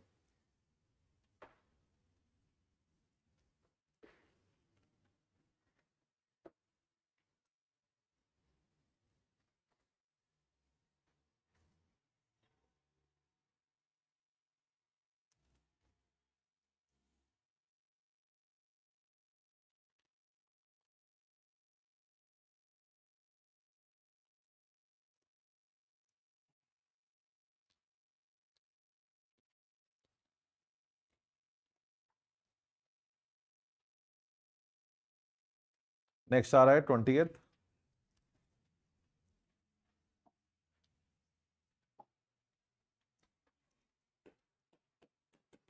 वो कह रहा है what type of isomerism is shown by the following complex. लिखो जी कोऑर्डिनेशन आइसोमरिज्म, ड्रॉ करने के लिए बोला नहीं तो हम बनाएंगे नहीं। कोऑर्डिनेशन आइसोमरिज्म, 2 ब्रैकेट आपको याद है, जब भी कभी होते हैं तो कोऑर्डिनेशन आइसोमरिज्म। सेकंड पार्ट आ रहा है, why a solution of nickel H2O2 plus is green and NiCN4 2 minus is colourless. Colour का पता अनपेयर्ड इलेक्ट्रॉन से लगता है, उसका पता CFT से लगता है, लेकिन NiCN4 बैठा है, ये दूरदर्शिता होनी चाहिए। NiCN4 is square planar, you can not use CFT, इसलिए क्वेश्चन VBT। फिर दोनों पार्ट VBT से करो। ये बहुत बड़ी लड़ाई है, इसको आपको बैठ के सॉर्ट करना पड़ेगा। जब तक आप इसको छोड़ के बैठे हो या आंखें बंद कर रखी है तब तक तो लाइफ अच्छी है, जिस दिन पढ़ने बैठोगे उस दिन फंसोगे। तो पानी वीक लिगेंड है, मोनोडेंटेट है, डी में 8 इलेक्ट्रॉन है, ऑक्टाहेड्रल है। सीएफटी मुझे बताएगी क्या करना है, पहले 3 नीचे, अगले 2 ऊपर, फिर अगले 3 नीचे।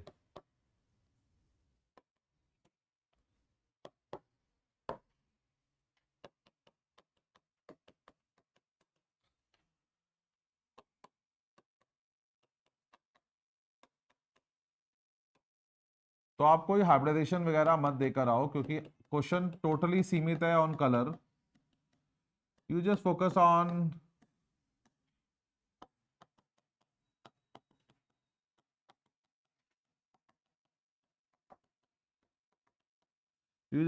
On unpaired electron. तो आप लिखोगे इसमें 2 अनपेड इलेक्ट्रॉन है, ये कलर शो करेगा वाया डी डी ट्रांजिशन, ये लिखकर आना है। दूसरा है NiCN4।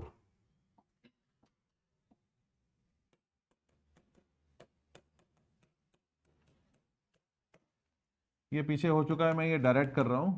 इसमें भी निकल 2+ है, 3D8 है, साइनाइड स्ट्रॉन्ग लिगेंड है, और डायरेक्ट पेयरिंग कर रही है, इसमें CFT लग नहीं सकती।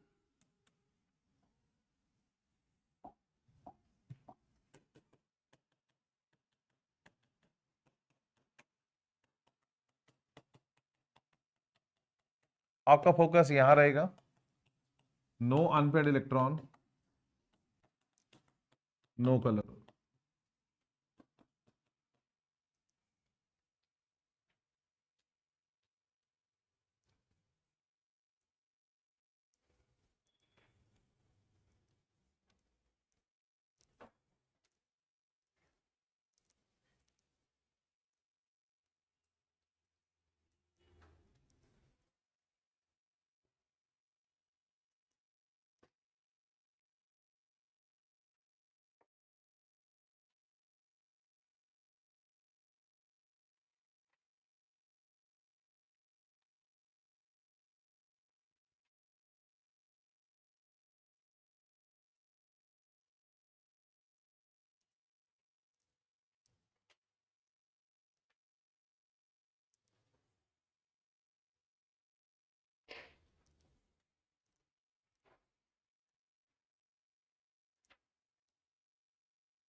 तो कोई हाइब्रिडाइजेशन पे फोकस नहीं है, कोई शेप पे फोकस नहीं है, जितना सवाल पूछा जा रहा है उतना जवाब देना है। अनपेड इलेक्ट्रॉन की तलाश थी। अगर ये चक्कर ना पड़ता साइनाइड वाले का, तो मैं बिल्कुल CFT लगाता, सिर्फ CFT बना देता और इसी से आंसर आ जाता। आंसर तो यही है, बट क्योंकि पैरेलल क्वेश्चन साइनाइड बैठा हुआ है, जो कि VBT का केस है, VBT लगाना पड़ेगा, CFT है नहीं उसकी सिलेबस में। नेक्स्ट, थर्ड पार्ट है, right the IUPAC name of the following complex. आओ जी, नाम लिखते। हाँ जी बोलो। पेंटा अमीन। CO3 कम आता है, पकड़ में भी कम रहता है फिर ये। कार्बोनेटो, इसका चार्ज -2 होता है। कार्बोनेटो केटायनिक कॉम्प्लेक्स है। Cobalt third.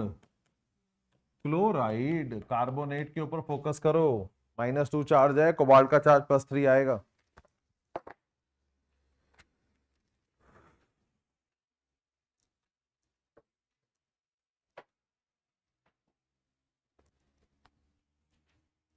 #21, right the structural formula. बाहर है Fe3+ और अंदर है हेक्सा साइनाइडो फेरेट सेकेंड।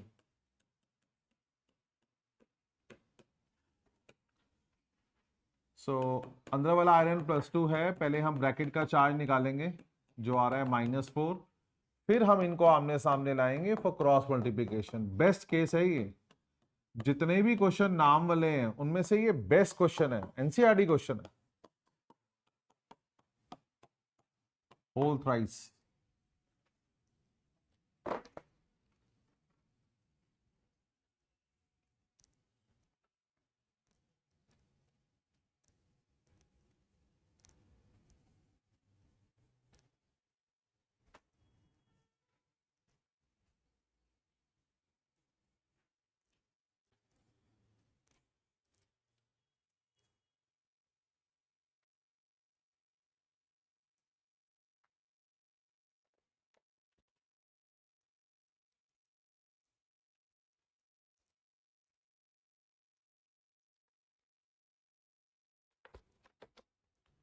हाँ जी, B part, what type of isomerism is shown by the following complex. Cl पे लगाओ गोला, सल्फेट पे लगाओ गोला, लिखो एनाइन, Cl भी एनाइन, सल्फेट भी एनाइन, ब्रैकेट के अंदर भी एनाइन, ब्रैकेट के बाहर भी एनाइन, कौन सा, आयोनाइजेशन आइसोमरिज्म लिखो, ये शो करेगा आयोनाइजेशन आइसोमरिज्म। स्ट्रक्चर नहीं पूछा, नहीं बनाना।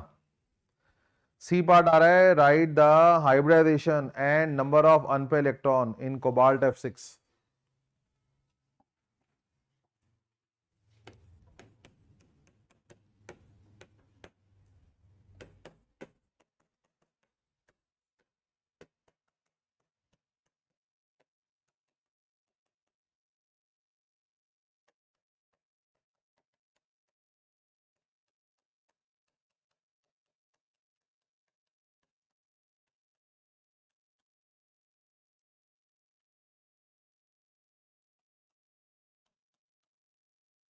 ना क्योंकि ये ऑक्टाहेड्रल है तो CFT मुझे बताएगी कि भाई क्या करना है पेयरिंग का।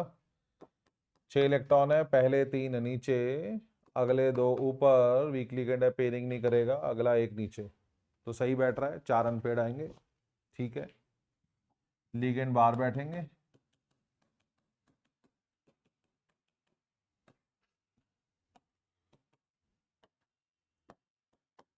sp3d2 octahedral. क्या क्या पूछा है,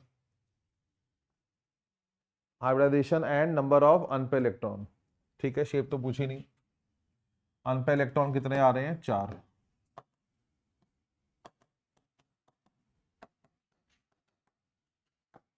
जो भी सवाल पूछे जाते हैं पिन पॉइंट उनके आंसर देकर आने होते हैं।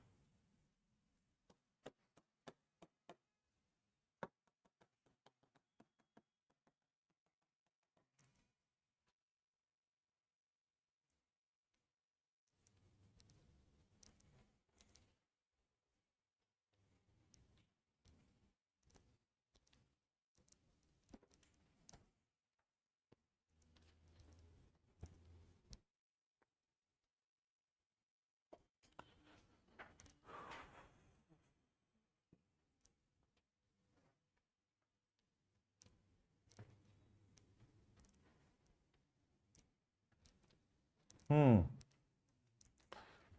22, right the coordination number and oxidation state of platinum in the following compound. देखो जी, कोऑर्डिनेशन नंबर इज 6, 2 EN है, 4 बॉन्ड, 2 Cl है, 2 बॉन्ड, 4 और 2 6, कोऑर्डिनेशन नंबर 6।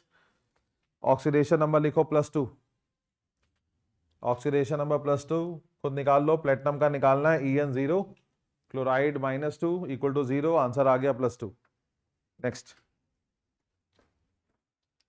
23rd, नाम दे रखे हैं, we have to draw the structure. बोलो जी, hexa amine cobalt third, hexa amine cobalt third, बाहर है सल्फेट। ब्रैकेट का चार्ज निकालना एम होता है इन क्वेश्चनों में, फिर चार्ज क्रॉस मल्टीप्लाई। ये भी समझ में आता है इस जर्नी से कि आयुपैक पे पूरा ध्यान लगाना है। ये तो आपको दिख ही गया कि मतलब इन्होंने इसमें तो आयुपैक रगड़ा हुआ है, साल दर साल कोई ना कोई क्वेश्चन या तो आयुपैक पूछते हैं या आयुपैक दे देते हैं। हालांकि ये मेरा मानना है अभी भी बड़ा आसान जर्नी है, ये इतना मुश्किल नहीं है। नाम आ रहा है पोटेशियम ट्राई ऑक्सलेटो क्रोमेट थर्ड, तो पोटेशियम बाहर है, ट्राई ऑक्सलेटो क्रोमियम थर्ड, ब्रैकेट का चार्ज -3, क्रॉस मल्टीप्लाई।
24 है कोबाल्ट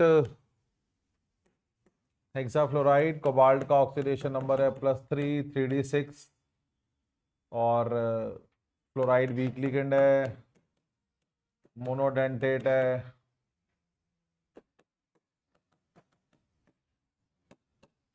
पेयरिंग कॉज नहीं करेगा, लिगेंड बाहर बैठेंगे।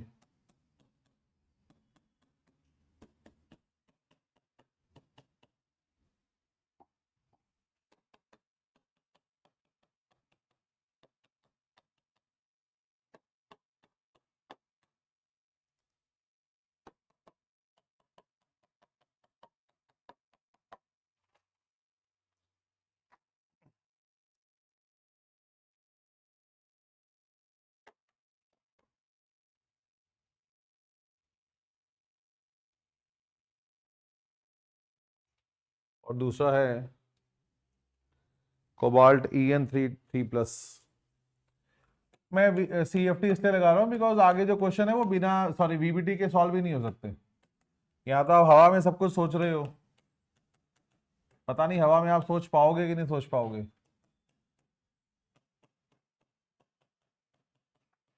EN स्ट्रॉन्ग लिगेंड है, पेयरिंग कॉज करेगा,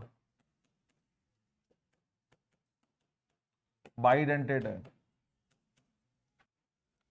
इसलिए मैं प्रॉपर रास्ता चूज कर रहा हूं, कोई शॉर्टकट नहीं लगा रहा।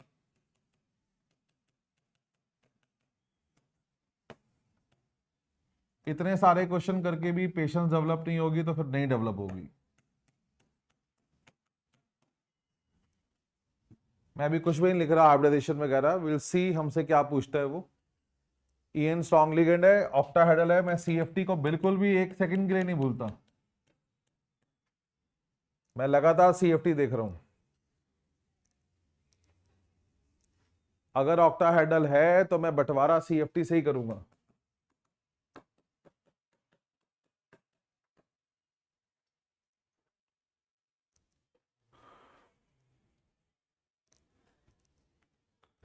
और ये CFT आपके अपने लिए, एग्जामिनर के लिए नहीं है, आपके लिए। आप खुद अपने लिए CFT लगाओ, कुछ ऐसे एग्जामिनर को शो नहीं करना कि मैं CFT लगा रहा हूं।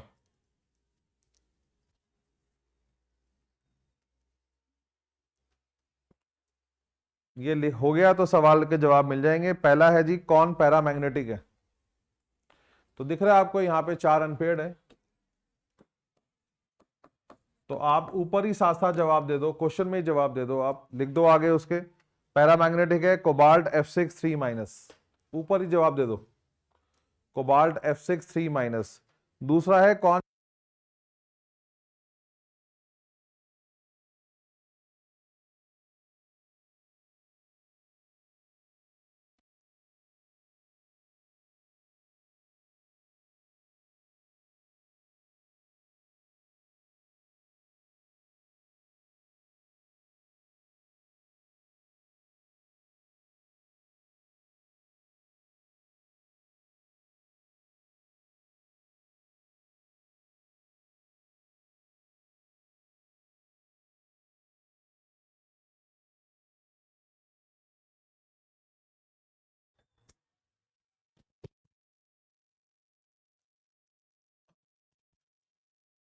स्टेबिलिटी सिर्फ एक चीज से है, वो है किलेटिंग लिगेंड। तो उसका जवाब है COEN3 3+। आप अपने लिए लिख लो किलेट इफेक्ट, इसमें लग रहा है किलेट इफेक्ट। कौन सा कॉम्प्लेक्स इनर ऑर्बिटल कॉम्प्लेक्स है? तो जवाब है COEN3 3+, क्योंकि अंदर का डी ऑर्बिटल यूज हुआ है। अंदर की शेल 3D यूज हो रही हो तो इनर ऑर्बिटल, 4D यूज हो रहा हो तो outer orbital. High spin complex किसमें अनपेड इलेक्ट्रॉन ज्यादा हैं? लिखो cobalt F6 3-। Cobalt F6 3-, high spin मतलब मोर अनपेड। इसलिए कहा कि CFT लगानी पड़ेगी, VBT लगानी पड़ेगी, ऑप्शन नहीं है, क्योंकि inner orbital outer orbital hybridization base हो गया, उसके लिए फिर पिक्चर होनी चाहिए।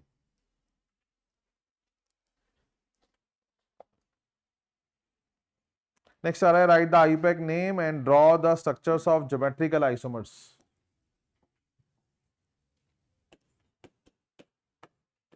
आईपैक नेम बोलो, बिस इथेन 1,2 डाइअमीन डाइक्लोराइडो पहले आएगा जी, उसने उल्टा लिखा हुआ है, तो डाइक्लोराइडो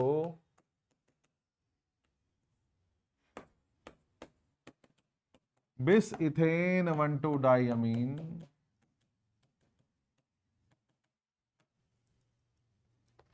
प्लैटिनम न्यूट्रल कॉम्प्लेक्स है। Second, draw structures of geometrical isomers, cis और ट्रांस बनेंगे।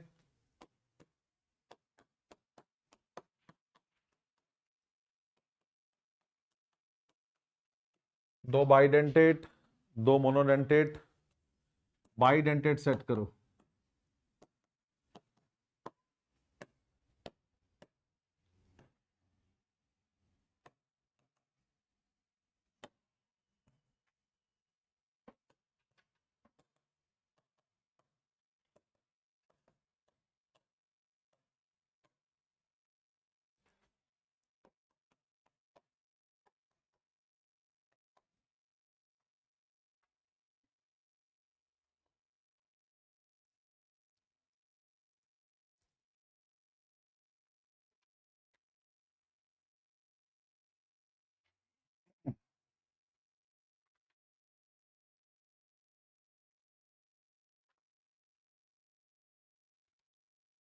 ट्वेंटी सिक्स आ रहा है असर्शन रीजनिंग।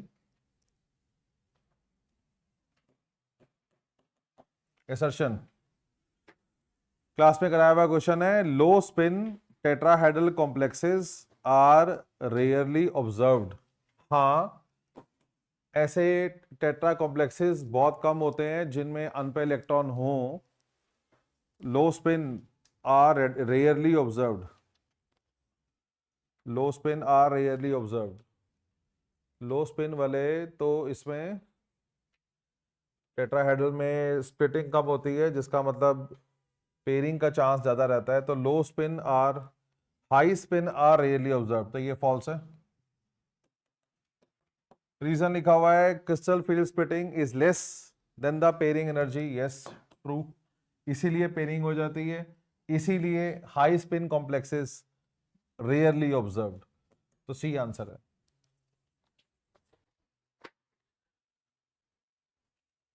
आपको याद है डेल्टा नॉट और डेल्टा टी में से डेल्टा टी बहुत कम होता है, डेल्टा टी की वैल्यू डेल्टा नॉट से बहुत कम होती है। हम कहना ये चाहते हैं कि अक्सर in most of the cases pairing energy ज्यादा होती है और डेल्टा टी की वैल्यू कम होती है। पेयरिंग एनर्जी ज्यादा होती है, डेल्टा टी की वैल्यू कम होती है। क्योंकि डेल्टा टी की वैल्यू कम है, डेल्टा टी की वैल्यू कम है, इसीलिए हमेशा पेयरिंग प्रमोट होगी। क्योंकि डेल्टा टी की वैल्यू कम है, क्योंकि डेल्टा टी की वैल्यू कम है, तो फिर पेयरिंग प्रमोट नहीं होगी और इलेक्ट्रॉन अलग अलग बैठेंगे। जिसका मतलब अगर मेरे पास 5 इलेक्ट्रॉन है और कोई कॉम्प्लेक्स टेट्राहेड्रल है, लीगेंड स्पेसिफिक नहीं है ये, मतलब लीगेंड कोई भी हो फर्क ही नहीं पड़ता। उसका कारण ये हो जाता है क्योंकि डेल्टा टी की वैल्यू डेल्टा नॉट से बहुत कम है।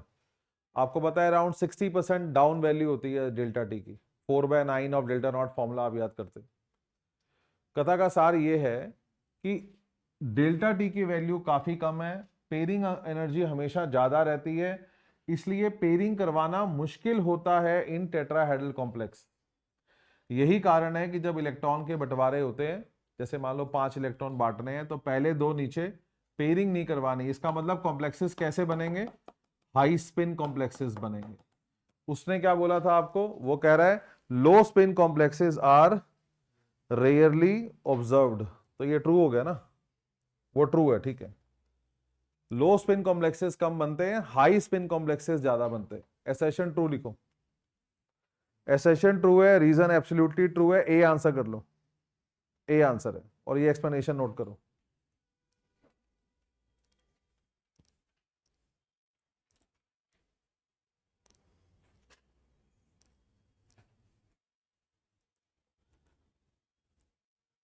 ई नीचे T2 ऊपर, क्योंकि ये टेट्राहेड्रल के बारे में बात हो रही है। डी में 5 इलेक्ट्रॉन है ऐसा सोचो, क्योंकि डेल्टा टी की वैल्यू कम है तो इलेक्ट्रॉन को ऊपर ले जाना हमेशा ज्यादा आसान होता है as compare to paired up करना। इसलिए हाई स्पिन कॉम्प्लेक्सेस बनते हैं, लो स्पिन कॉम्प्लेक्सेस नहीं बनते। 27 which of the following will give the white ppt on reaction with silver nitrate? White PPT वो देगा जिसमें सीएल ब्रैकेट के बाहर है, क्योंकि जो ब्रैकेट के बाहर वाले सीएल है वही पीपीटी बनाते हैं। आंसर बोलो, सी आंसर है। लास्ट क्वेश्चन है आज के लिए, nature of bonding in metal carbonyl. देखो ये क्वेश्चन 2 नंबर तक का आता है, आपको प्रॉपरली डायग्राम बना के आना पड़ेगा। तो पहला बॉन्ड जो बनता है मेटल और लिगेंड में वो सिग्मा बॉन्ड है। इस प्रकार के ऑर्बिटल जिसको हम लोग एक्सियल ओवरलैपिंग कहते हैं, लिगेंड अपने साथ लोन पेयर लेकर आएगा, मेटल एम्प्टी ऑर्बिटल लाएगा और इनमें सिग्मा बॉन्ड बनेगा जो पहला बॉन्ड होगा।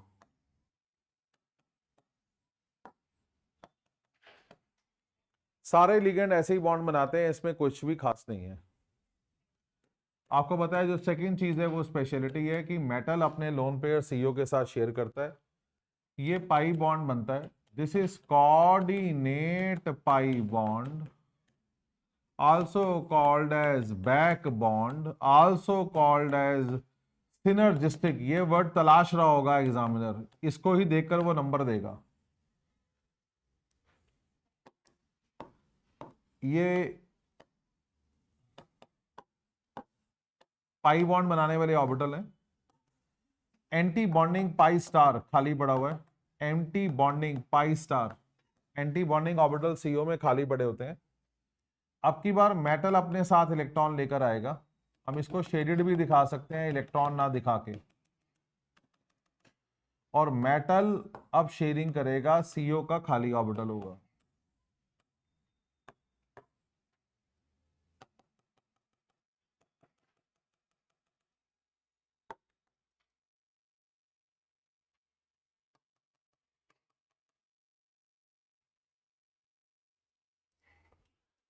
तो अब की बार इलेक्ट्रॉन लाएगा मेटल, सीओ का होगा खाली ऑर्बिटल। तो जो पैकेज में लिखवाया है वैसे लिखो, बट सबसे इंपॉर्टेंट है डायग्राम जरूर देकर आने हैं ऐसे क्वेश्चनों में।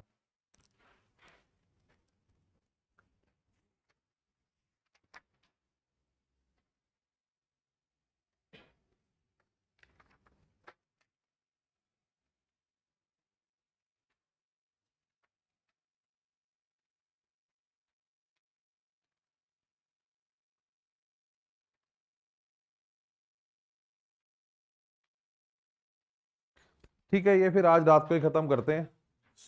आज रात को मैं लाइव क्लास ले लेता हूँ 8:45 से 10, दोबारा नहीं आना पड़ेगा फिर आपको। ज़्यादा क्वेश्चन रह नहीं गए हैं, पौने घंटे का ही होगा। वैसे मैं 1.25 घंटे का टाइम ले रहा हूँ बिकॉज कोऑर्डिनेशन में पता नहीं होता, या 1 घंटे की कर लेते हैं क्लास, 1 घंटे में हो ही जाएगा। 9 to 10 कर लेते हैं।